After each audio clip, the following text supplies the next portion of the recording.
Mari kita berdoa. Bapa, kami bersyukur karena setiap kali Engkau memberi kesempatan untuk kami belajar. Setelah kami boleh memuji dan menyembah Engkau pagi ini, di hari penutup minggu ini, kami mau tetap merenungkan firman-Mu, kebenaran-Mu, tuntunan-Mu atas hidup kami. Kami butuh Engkau Tuhan dan perkataan-Mu untuk menjadi bagian dan bahkan menjadi kekuatan dan kuasa atas kehidupan kami.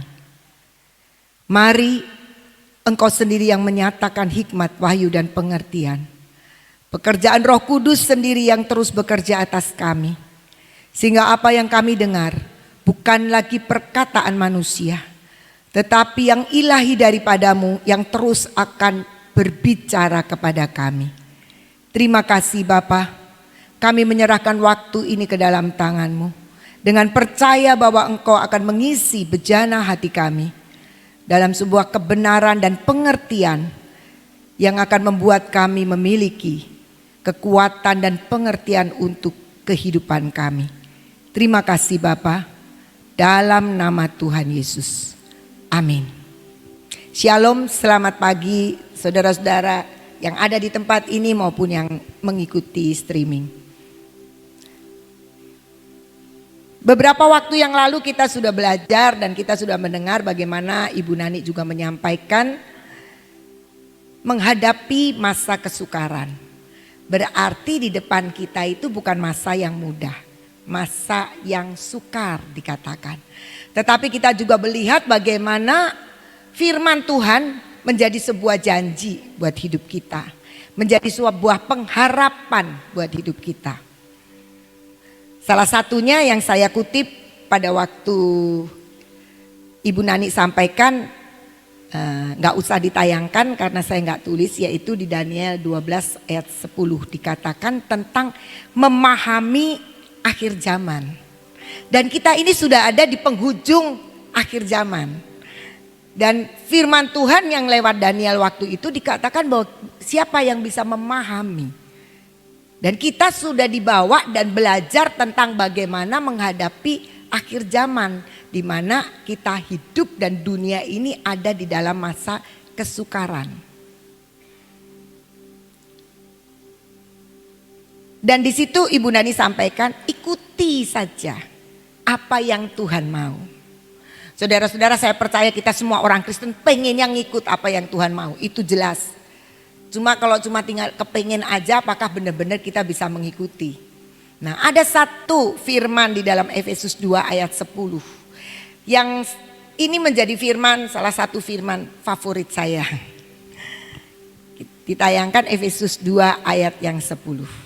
Dikatakan demikian, karena kita ini buatan Allah, diciptakan dalam Kristus Yesus untuk melakukan pekerjaan baik yang dipersiapkan Allah sebelumnya. Dan Dia mau supaya kita hidup di dalamnya. Nah, mari kita belajar tentang ayat ini. Dikatakan kita ini buatan Allah. Kalau buatan Allah kita tahu pasti baiknya. Buatan Allah. Kalau kita lihat Ulangan 32 ayat 4. Sebelum nanti kita kembali lagi di ayat ini. Ulangan 32 ayat 4 dituliskan demikian.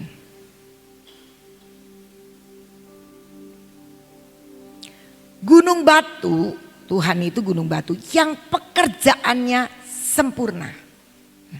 Jadi kalau kita buatan Allah dan Allah itu adalah gunung batu yang mengerjakan apapun sempurna, berarti kita sebenarnya adalah ciptaan yang sempurna. Kita aja kalau bikin apa, bikin kue kayak bikin apa pengennya jadinya yang terbaik, sempurna. Dan Tuhan Allah itu Allah yang pekerjaannya sempurna. Jadi mestinya kita adalah orang-orang yang menjadi ciptaan yang sempurna. Tetapi sayangnya Adam sudah jatuh di dalam dosa. Sehingga kehidupan manusia itu dirusak sama iblis. Sehingga terjadilah ya beraneka ragam manusia ya. Saya sering kali kalau ada orang yang mengeluhkan itu kok begini, itu kok begini. Saya cuma bilang begini aja, iya dunia gak rame lah kalau gak ada yang begitu-begitu.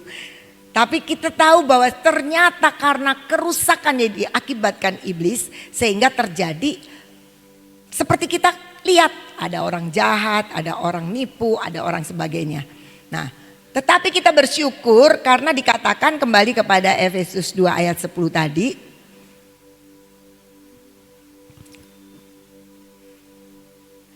Kita ini buatan Allah, tetapi ternyata kita diciptakan kembali dalam Kristus Yesus. Dan oleh karena Kristus Yesus, kita yang sudah dirusak oleh iblis itu memperoleh kesempatan untuk dipulihkan. Dan itu dikatakan di dalam 2 Korintus 5 ayat 17. 2 Korintus 5 ayat 17. Jadi siapa yang ada di dalam Kristus, dia adalah ciptaan baru yang tadinya sudah lahir dirusak iblis. Kemudian kita oleh Kristus, orang yang percaya kepada Tuhan Yesus, dikatakan dia adalah ciptaan baru. Yang lama sudah berlalu, sesungguhnya yang baru sudah datang. Tetapi kita itu hidup di tengah-tengah dunia yang sebenarnya sudah dirusak sama iblis. Iblis itu intervensi semua.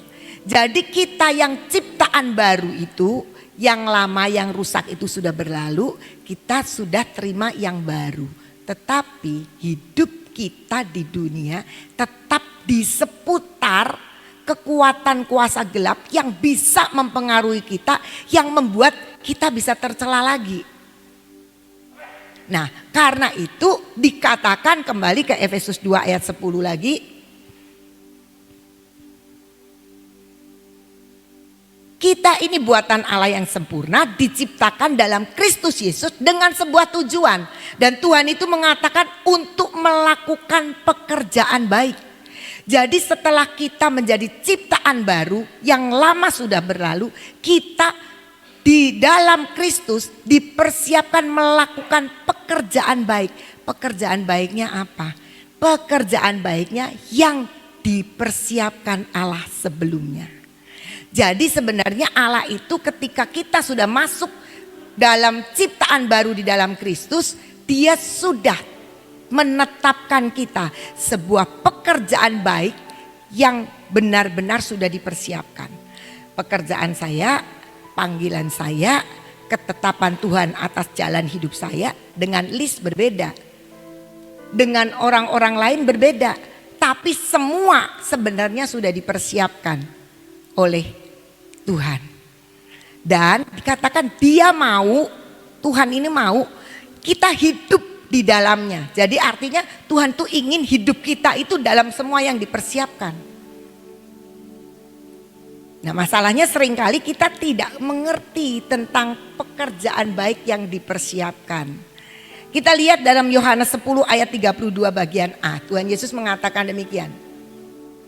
Kata Yesus kepada mereka, banyak pekerjaan baik yang berasal dari Bapakku, katanya. Jadi pekerjaan baik yang berasal dari Bapa di surga itu yang harus kita jalani dan kita hidupi. Ada banyak orang sulit untuk membedakan pekerjaan baik yang Tuhan siapkan buat kita atau yang kita lihat baik aja. Saya ketika merenungkan pekerjaan baik, saya jadi bisa menemukan menurut saya ya, pekerjaan baik itu berbeda dengan pekerjaan yang baik. Kalau pekerjaan yang baik itu kita bagi-bagi nasi, pekerjaan yang baik. Pekerjaan yang baik itu kita mengasihi orang, gak musuhin, kita nolong, kita menghibur, kita bekerja jujur, kita bekerja tidak nipu. Itu pekerjaan yang baik menurut saya. Tapi kalau pekerjaan baik yang Tuhan siapkan, belum tentu. Pasti baik, tapi belum tentu itu yang Tuhan mau. Karena Tuhan persiapkan pasti bisa berbeda. Gitu. Kalau kita lihat ya, Musa diberi di pekerjaan baik yang dipersiapkan Tuhan. Yaitu apa? Membebaskan bangsa Israel dari Mesir.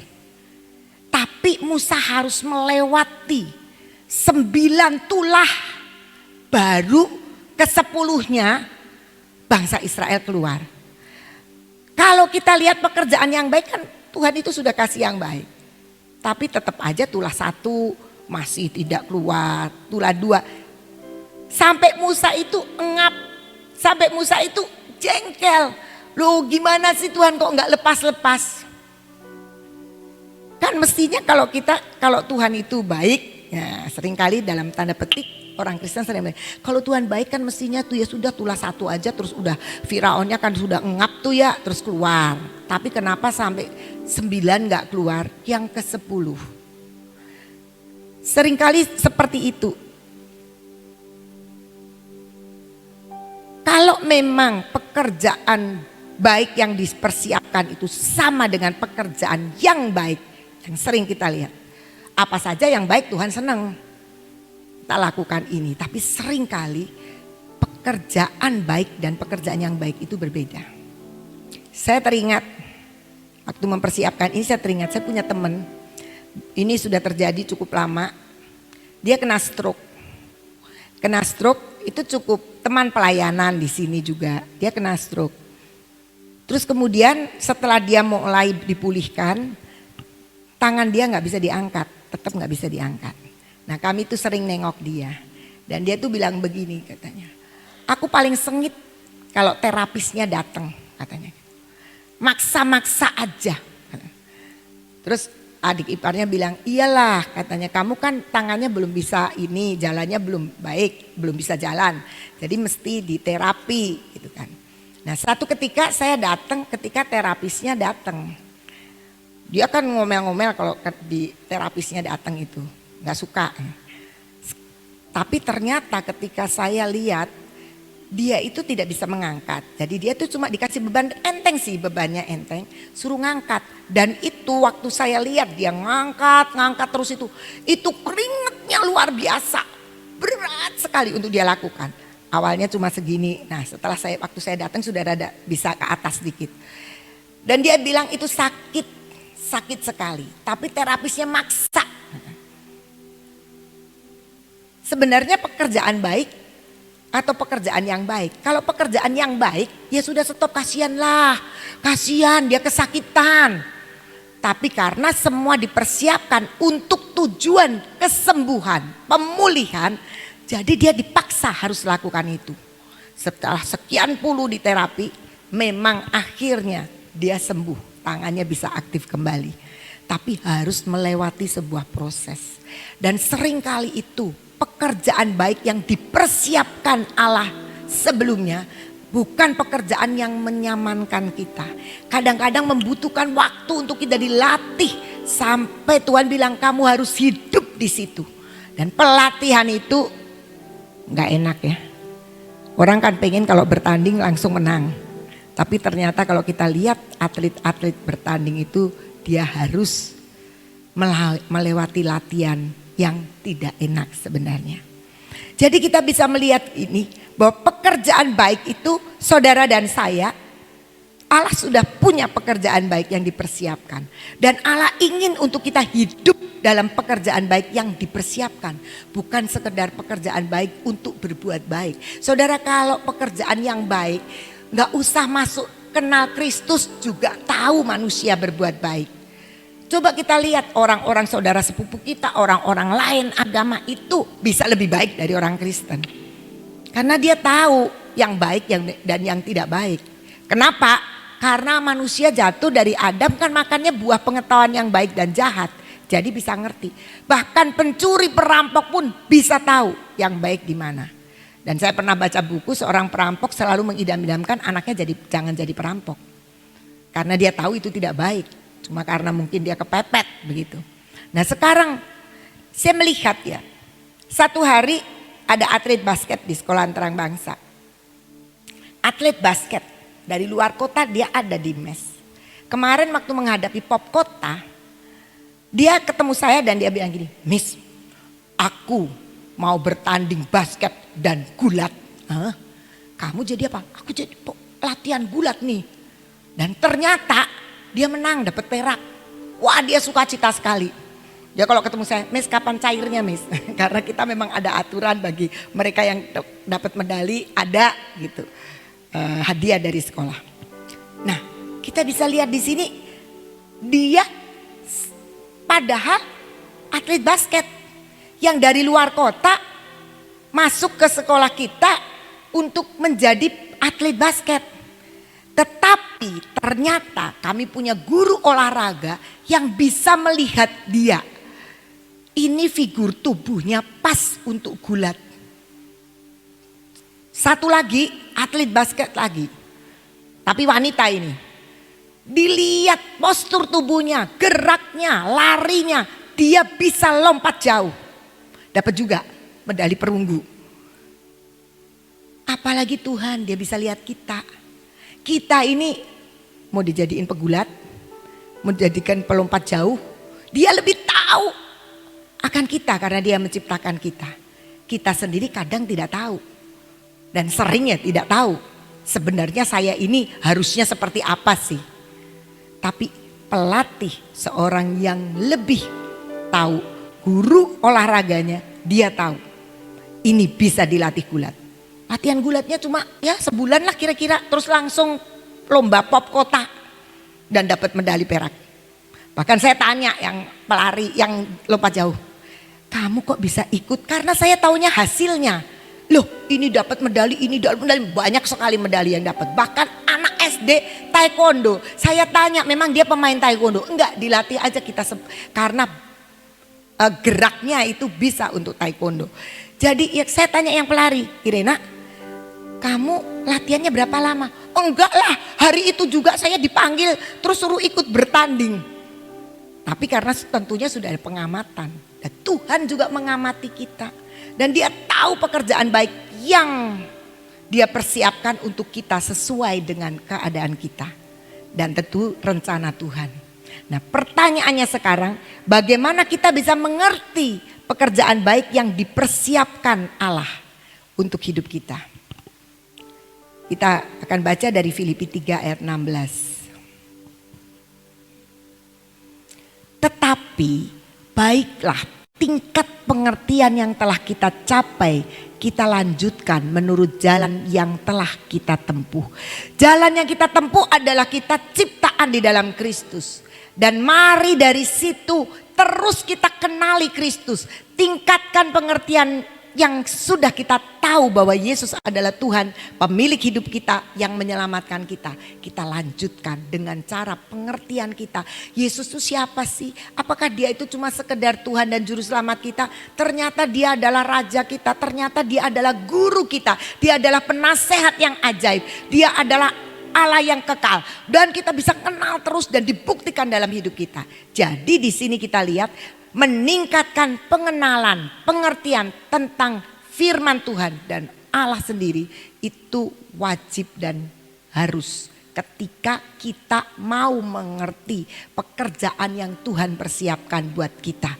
1 Timotius 4 ayat 13 sampai 15 berkata demikian, dituliskan oleh Paulus. Sementara itu sampai aku datang, bertekunlah dalam membaca kitab-kitab suci, dalam membangun dan dalam mengajar. Jangan lalai dalam mempergunakan karunia yang ada padamu, yang telah diberikan kepadamu oleh nubuat dan dengan penumpangan tangan sidang penatua. Perhatikanlah semuanya itu, hiduplah di dalamnya supaya kemajuanmu nyata kepada semua orang.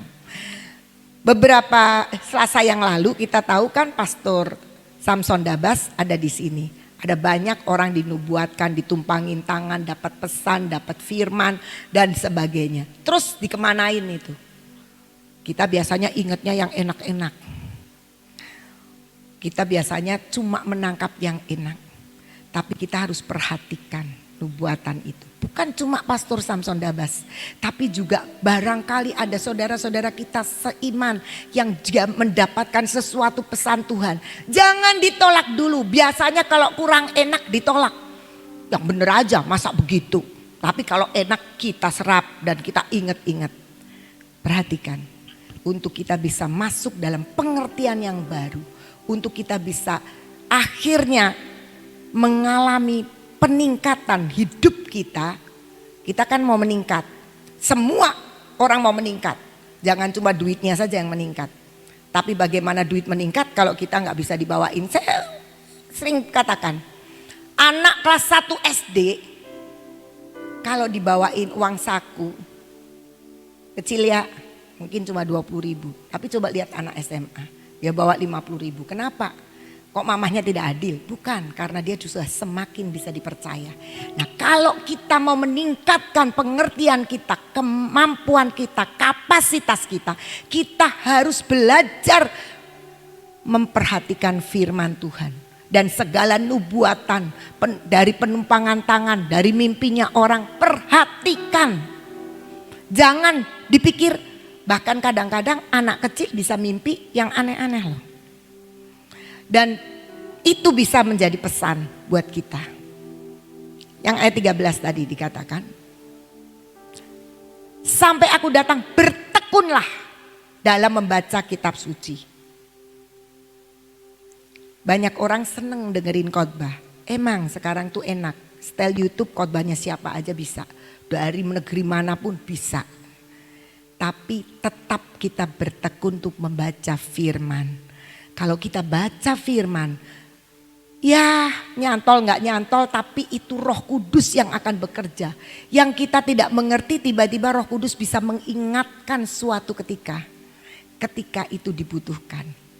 Kita harus bertekun katanya. Kalau namanya tekun nggak cuma satu kali. Tekun itu terus menerus membaca kitab suci dalam membangun dan dalam mengajar. Saya bukan guru. Saya belum apa-apa, masa suruh ngajarin. Gak perlu mungkin ngajar orang-orang secara mengajar anak. Memberitahukan kepada teman-teman yang cuma 1-2 orang barangkali. Tapi kita bisa lewat hidup kita keluar sebuah pengajaran yang membuat orang terinspirasi dan menjadi dia mengenal siapa Tuhan. Dan kita jangan cuma seneng kalau hamba Tuhan datang lari-lari minta didoain, setelah itu lupa. Kita harus catat, terbiasa ya kalau saya didoain dan memang saya siap untuk didoain dan saya tiba-tiba didoain, saya selalu rekam. Sampai rumah saya mulai perhatikan, saya dengerin lagi, saya catat lagi, saya deklarkan semua yang harus saya deklarasikan. Yang saya harus bangun, saya mulai bergumul dengan Tuhan. Bagaimana saya membangun sesuai dengan firman itu. Contohnya ya, waktu dulu anak saya masih kecil, saya dapat firman, didoakan Ibu Nani. Kamu kalau menghadapi anakmu jangan dengan mata guru, tapi mata ibu. Saya renungkan, rupanya iya. Saya itu tukang ngajarin orang. Walaupun saya bukan profesi guru, tapi tukang ngajarin orang. Jadi kalau saya bicara sama anak, seperti saya sedang bicara sama siswa dan saya seorang guru. Tapi Tuhan bilang, kamu harus dengan mata seorang ibu. Saya belajar, saya berdoa minta hati ibu, hati yang mengasihi, mata pandangan yang mengasihi sehingga anak saya tidak selalu terintimidasi sedang merasakan seorang guru. Kalau guru itu kan gambarannya ngajarin, marahin, negur dan sebagainya. Belajar saya tentang itu. Nah itu yang Tuhan mau sampai pada akhirnya ayat 15. Kemajuanmu itu akan nyata kepada semua orang. Orang akan melihat hidup kita itu diubahkan dari hari ke hari. Bukan cuma Tuhan yang lihat, kalau Tuhan tahu sampai di mana. Tapi itu dirasakan orang yang ada di sekitar kita. Bahwa kita itu berubah. Satu ketika seorang guru baru, sebenarnya saya tidak melihat baru. Ini dia masuk di Terang Bangsa. Dia pindahan dari negara tetangga yang dulu saya melayani di situ. Saya di sana juga sebagai ketua yayasan ketemu dia, tahu dia kenal saya. Tapi kemudian ketika Tuhan bikin Terang Bangsa, beberapa tahun kemudian dia masuk pindah ke Terang Bangsa.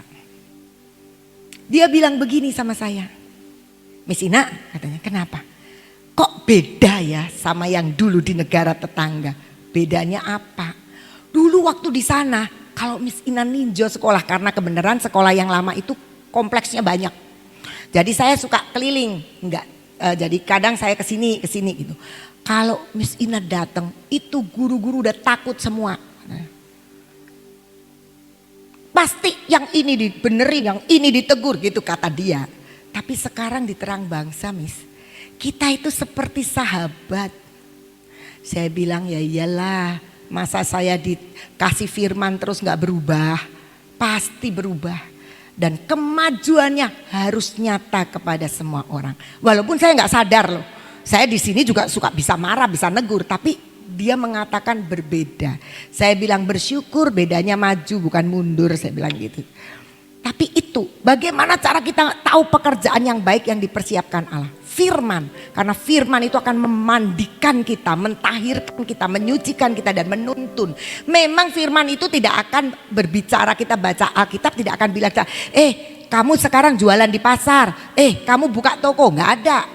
Tetapi lewat firman itu Roh Kudus akan menjelaskan kepada kita dan pengertian itu akan keluar dari hidup kita. Tunggu sampai Tuhan berbicara, karena pasti Tuhan akan berbicara lewat firman. Yang kedua, bagaimana kita mengerti pekerjaan baik yang dipersiapkan Allah buat kita. Roma 12 ayat 1. Karena itu saudara-saudara, demi kemurahan Allah aku menasihatkan kamu, kata Paulus, supaya kamu mempersembahkan tubuhmu sebagai persembahan yang hidup, yang kudus dan yang berkenan kepada Allah. Itu adalah ibadahmu yang sejati. Jadi ibadah kita itu ketika kita mempersembahkan tubuh kita, bukan kalau sudah kepepet baru ya sudah Tuhan saya nurut. Tapi hidup persembahan kita itu persembahan yang hidup, yang kudus dan yang Tuhan mau, yang kalau jasmani ya kita harus memelihara kesehatan, ya kan. Tapi secara roh juga kita harus menyadari bahwa kita adalah hamba-hamba yang tidak berguna. Saya bisa ini kok, saya bisa itu. Kalau itu bukan menjadi ibadah di depan Tuhan, gagal, percaya, gagal. Tapi semua kegiatan kita adalah ibadah. Menjadi persembahan buat Tuhan. Jadi selalu kita harus ingat, kalau hidup menurut kehendak kita sendiri bisa jalan buntu dan gagal. Tapi kalau tubuh kita, hidup kita menjadi persembahan buat Tuhan. Persembahan buat Tuhan itu tidak terus dari pagi sampai sore harus ada di Gracia dan doa terus. Enggak. Makannya pakai apa kalau doa terus? Ibadah adalah sepanjang hidup kita. Kita mempersiapkan diri dan selalu menyediakan diri intervensi Tuhan dalam hidup kita. Tuhan inginkan kita ngapain? Tuhan inginkan kita bekerja, ya bekerjalah dengan baik. Sebaik-baiknya untuk menjadi orang kepercayaan Tuhan. Satu hari saya bicara sama kepala-kepala sekolah. Saya bilang, kenapa saya sekarang begitu memperhatikan sekolah. Selama sekolah ini tidak melakukan apa-apa. Saya harus tegur, saya harus marah, saya harus kasih tahu. Walaupun saya tidak sepintar-pintar mereka. Tapi paling tidak saya bilang, mungkin saya tidak punya ide lebih brilian daripada kepala-kepala sekolah. Tetapi saya adalah utusan Tuhan yang harus bisa dipercaya oleh Tuhan untuk mengelola sekolah. Jadi saya selalu bilang sama kepala usaha, saya itu mau jadi orang kepercayaan Tuhan. Mungkin saya tidak lebih pintar, ayo sekarang aja belajar sama-sama. Ayo sekarang punya ide apa, tapi harus bergerak. Sebab Tuhan menginginkan sekolah ini harus menjadi sekolah yang menjadi wadah daripada orang-orang siswa-siswa yang dijadikan siswa yang mengenal Tuhan dan berprestasi. Jadi bukan cuma kenal Tuhan kasih devotion.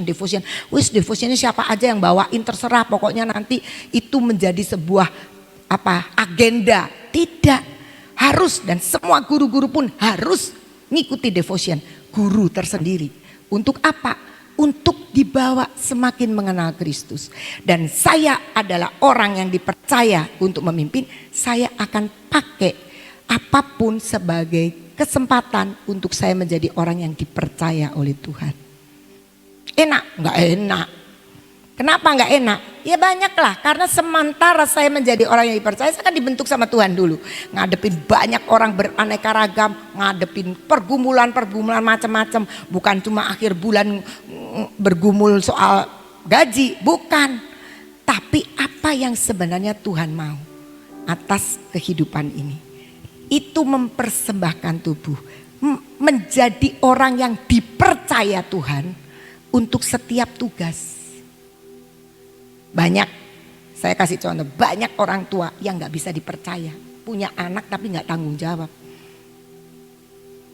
Yang kalau misalnya, bukan saya bilang mesti punya duit untuk sekolah, bukan. Kalau dia sedang bergumul, datanglah ke sekolah, bicaralah, kemukakanlah.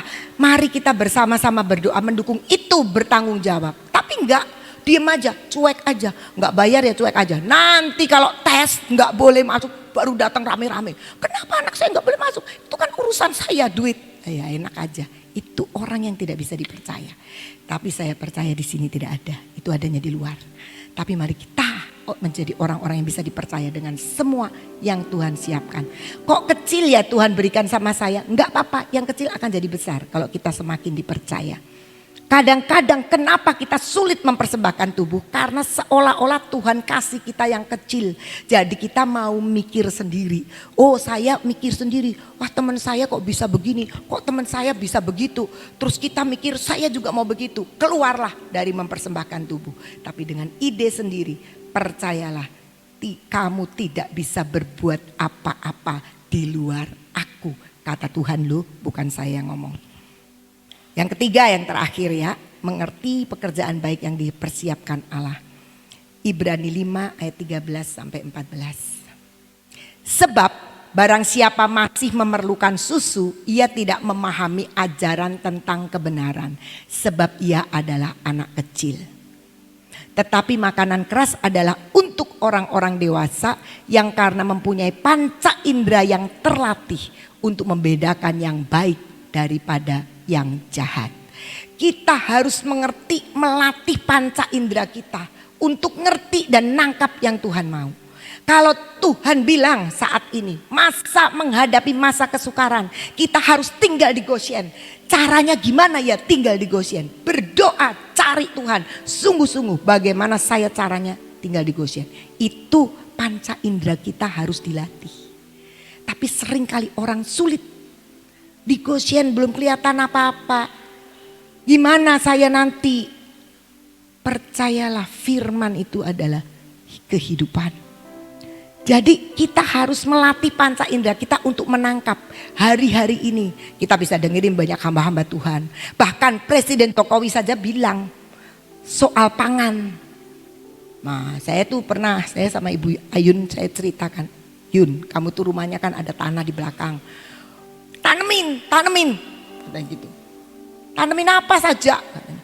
Wah itu banyak berangkalan. Ya diaduk tak apa, tanemin.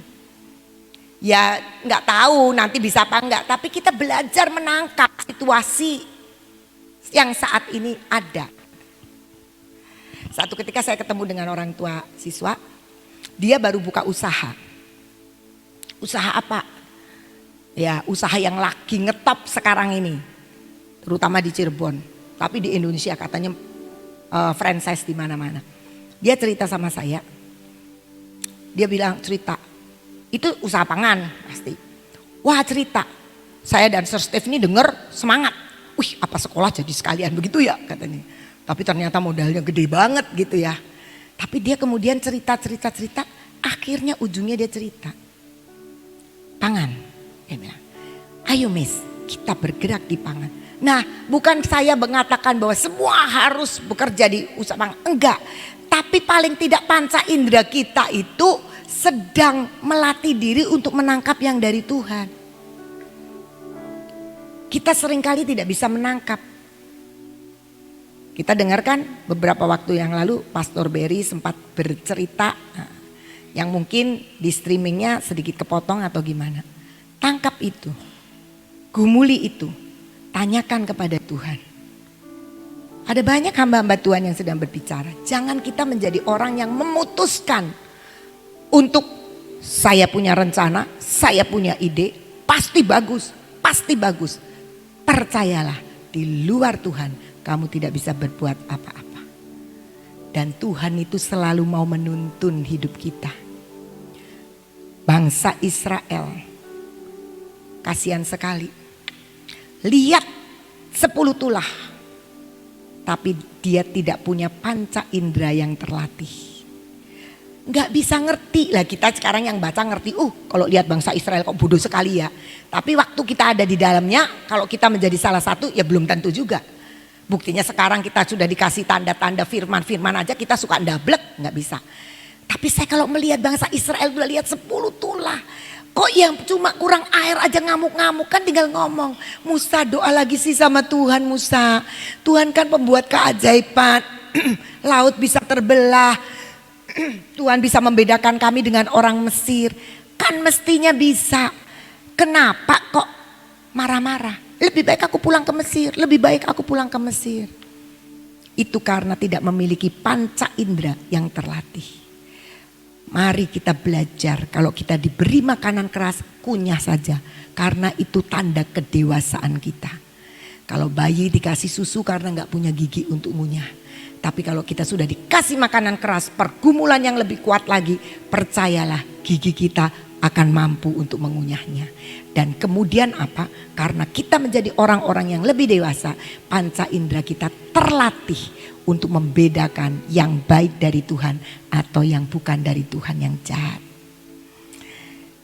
Itu saja sharing saya untuk kita mengerti pekerjaan baik yang dipersiapkan. Percayalah, Tuhan sudah mempersiapkan pekerjaan baik untuk kita. Walaupun sekarang belum kelihatan tanda-tandanya. Tapi ketika kita datang, pasti dan yakinlah Tuhan akan menunjukkan. Mari kita berdoa. Bapa, kami bersyukur dan kami percaya Tuhan bahwa Engkau adalah Allah yang sangat baik. Engkau Allah yang sudah mempersiapkan pekerjaan baik buat hidup kami. Mari Tuhan Engkau beracara atas kami Tuhan. Yang sering kali kami keluar daripada jalur-Mu, daripada rencana-Mu. Tapi biarlah pagi ini ketika kami mengingat kembali bahwa kami ini buatan Allah yang sempurna, yang sudah diciptakan dalam Kristus Yesus untuk melakukan pekerjaan baik yang dipersiapkan Allah sendiri. Mari kami mau hidup di dalamnya Tuhan. Tolong kami, apa yang sudah keluar tarik kami kembali. Buat kami mengerti dan menangkap setiap kehendak-Mu. Memahami akan apa yang sebenarnya Engkau sudah beritahukan tentang akhir zaman ini. Dan kami boleh hidup di dalamnya. Dan kami percaya Tuhan bahwa Engkau sendiri yang akan menuntun kami dan membuat kami terlatih untuk terus beribadah dalam seluruh segi kehidupan kami. Bekerjalah Engkau lebih dahsyat lagi Roh Kudus untuk menerjemahkan semua firman-Mu, kebenaran-Mu. Sehingga kami semakin hari semakin menjadi pribadi-pribadi yang sedang mengerjakan semua pekerjaan yang Engkau persiapkan buat kami. Terima kasih Tuhan, kami berdoa juga pagi ini buat hamba-Mu Ibu Nani bersama seluruh tim Bahtera yang sedang ada KKR di Bekasi. Bapa, biarlah Engkau sendiri yang memberkati akan ibadah di sana Tuhan. Segala sesuatu yang sudah Engkau persiapkan boleh jadi sempurna. Engkau pakai hamba-Mu Ibu Nani dan seluruh hamba-hamba-Mu yang ada di sana untuk boleh menyampaikan pesan-pesan-Mu, boleh memberikan pengertian, pemahaman, menyingkapkan semua firman dan kebenaran yang sedang Engkau mau sampaikan kepada jemaat-Mu. Pakai mereka dengan urapan yang baru Tuhan. Nyatakan kuasa-Mu, nyatakan kebesaran-Mu, biar kebaikan-Mu terus Tuhan boleh mengalir atas setiap jemaat-Mu, baik mereka yang hadir maupun yang akan mengikuti streaming, juga bahkan buat kami Tuhan yang juga ikut ambil bagian mendoakan mereka. Terima kasih Tuhan, kami mengucap syukur sebab Engkau Allah yang ajaib dan luar biasa. Pekerjaan-Mu sempurna. Berkati pemimpin bangsa kami, Bapak Presiden Jokowi bersama seluruh kabinet Indonesia Maju dan semua Tuhan pejabat-pejabat pemerintah dari pusat sampai ke daerah-daerah. Tuhan, ada banyak kemelut-kemelut di tengah-tengah bangsa kami, terutama juga di Departemen Kepolisian. Tuhan, kami berdoa hanya Engkau yang dapat menyelesaikan.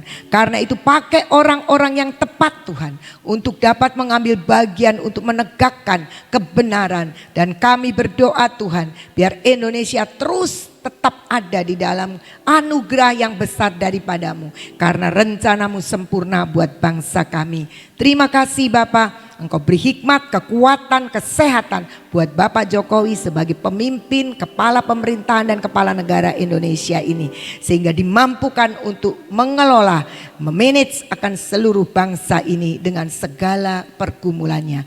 Terima kasih Bapak, kami mengucap syukur untuk semuanya. Kami percaya hidup kami juga ada di dalam tangan-Mu. Kami punya kerinduan untuk selalu mengerjakan apa yang dipersiapkan Engkau sebelumnya. Biar kami melihat, buat kami peka, buat kami terus terlatih untuk selalu menangkap apa yang Engkau mau. Terima kasih Tuhan, kami butuh pengurapan-Mu pagi ini yang akan memberikan kepada kami kekuatan, kuasa untuk kami dapat mengerjakan apa yang Engkau percayakan kepada kami. Mari saudara-saudara bangkit berdiri, kita akan terima pengurapan. Bapa, kami mengucap syukur karena kami tahu pikiran kami ditawan oleh pikiran Kristus. Dan saat ini kami boleh menerima pengurapan 10 lapis yang terus akan menjadi bagian kami untuk kami tetap dapat mengerjakan. Dan dengan kekuatan dan kuasa yang Kau berikan, kami mengerjakan apa yang Engkau mau. Dengan mata yang terus tertuju kepadamu Tuhan. Dan telinga yang selalu mendengar akan setiap arahan-Mu. Entah berjalan lurus ke kiri atau ke kanan, telinga kami terus dipertajam untuk mendengar apa yang Engkau mau.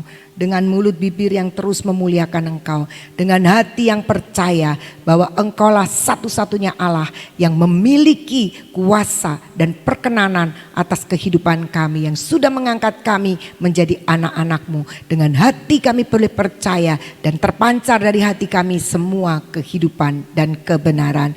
Kami percaya Tuhan bahwa segala tegar tengkuk, kebandelan kami Tuhan, kebodohan kami untuk menangkap kehendak-Mu, Engkau singkirkan semua itu Tuhan. Dan gantikan semua dengan kebenaran-Mu yang menguasai dan menyelimuti kami dalam kuasa Roh Kudus-Mu. Kami percaya hari ini pekerjaan kami pun, tangan-tangan kami diberkati sehingga apa yang kami kerjakan menjadi berhasil. Dan semua yang kami kerjakan adalah pekerjaan yang memuliakan nama Tuhan. Kaki kami pun kaki yang terus dituntun oleh kuasa-Mu. Jangan biarkan kaki kami melangkah keluar daripada kehendak-Mu. Kami percaya Tuhan, inilah hari yang Kau jadikan bagi kami, hari yang ajaib, hari yang baik. Kami mau tetap bersyukur dan percaya Engkau Allah yang sangat baik. God is good all the time. All the time God is good. Terima kasih Bapa, kami mau terima berkat dari Allah Bapa di surga, kasih dari Tuhan Yesus dan persekutuan dengan Roh Kudus menyertai kami. Di dalam nama Tuhan Yesus yang sepakat dengan saya katakan, amin. Tuhan Yesus memberkati.